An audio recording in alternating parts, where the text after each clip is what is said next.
Between 1968 and 1972, America launched 9 human missions to the moon, 6 of which successfully touched down, allowing 12 men to walk on the lunar surface.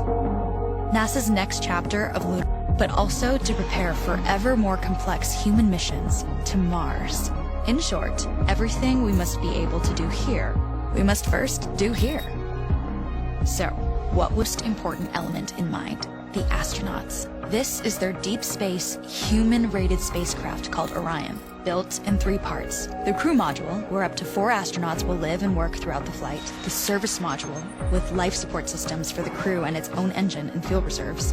And a launch abort system, with engines capable of pulling the crew module to safety during launch should anything go wrong.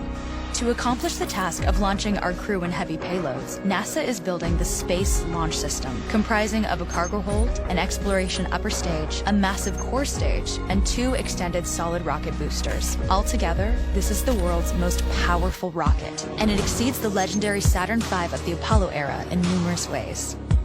Sitting on the launch pad, the entire rocket, fully fueled, weighs just over 6 million pounds, 5.2 million of which is just the fuel.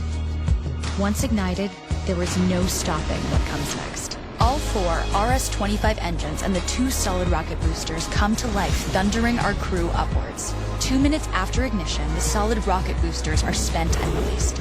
8 minutes after launch, the core stage is depleted and separated. The upper stage fires briefly, placing Orion into a parking orbit around the Earth. Here, the crew reconfigure the spacecraft and check systems to confirm everything is ready for deep space travel. With a go from mission control, the crew reignite the exploration upper stage engines to leave Earth entirely. The exact timing of this maneuver is critical to reach a speed that can escape Earth's gravitational pull, but also put Orion on a course that will intersect the moon days later. Once this burn is complete, the upper stage of the SLS is jettisoned and the crew aboard Orion coast for several days toward all that awaits them at the moon. Approaching the moon, we see the fundamental differences between Artemis and Apollo. Instead of requiring Orion to serve as an expendable lunar command module or to carry a constrained lunar lander, the Artemis missions will take advantage of a different approach, pre-state, but it also includes a dedicated lunar station in orbit around the moon called Gateway. Here at this station, we can pre-stage a robust lunar lander and establish a strong communications relay. Designed with open standards, the Gateway can be expanded as new missions and partnerships develop, allowing multiple human missions on the moon at the same time and enabling ongoing science to be conducted even between human missions. The Gateway is also capable of adjusting its orbit to allow access to every part of the moon, something the Apollo missions could not do. But the real key in this approach is placing Gateway in a unique halo orbit to perfect the maneuvers needed for Mars missions. And with the growing list of commercial and international opportunities, Gateway is the ideal hub between Earth and all that lies beyond. Returning to our crew as they approach Gateway, the Orion must match the elliptical orbit of the station in order to successfully dock. Once on board, pre-selected crew members transfer to the lunar lander, while those assigned to Gateway remain on station.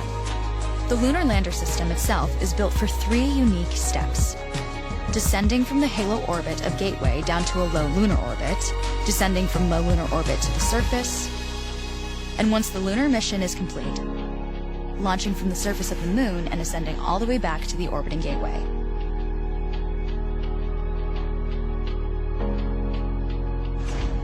Once back aboard the Orion spacecraft and undocked from Gateway, the crew fire their engine once to break out of the halo orbit, and once again to sling the spacecraft around the moon, placing it on a multi-day trajectory back towards Earth. As they near the end of this journey, the service module is released, and the crew module is oriented heat shield first. Entering Earth's atmosphere at 25,000 miles per hour, the friction of air slows Orion considerably, while also subjecting it to temperatures of 5,000 degrees. With the Orion now at just 300 miles per hour, a series of parachutes uniquely tested and produced for this moment deploy, decelerating the craft to just 20 miles per hour for splashdown.